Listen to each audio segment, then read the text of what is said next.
Masaya si Kiray Celis na naging bahagi siya ng My Guardian Alien. Samantala, thankful si Kapuso Primetime King Dingdong Dantes sa 2nd anniversary ng Family Feud.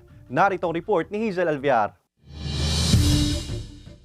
Isa si Kapuso actress Kiray Celis sa magiging cast ng upcoming series sa My Guardian Alien. Masaya at thankful raw siyang napabilang siya sa show dahil nais daw talaga niyang makatrabaho si Marian Rivera. Nakahanap rin daw siya ng kapatid mula sa kanyang co-stars. Abangan si Kiray Celis sa My Guardian Alien na mapapanood na sa April 1. Thankful din si Kapuso Primetime King at host Dingdong Dantes sa 2nd anniversary ng Family Feud. Kahapon muling nakapaglaro ang kanyang asawang si Marian Rivera at mga kasama nito sa kanilang upcoming series. Marami pa raw dapat asahan at abangan ng mga guests sa show.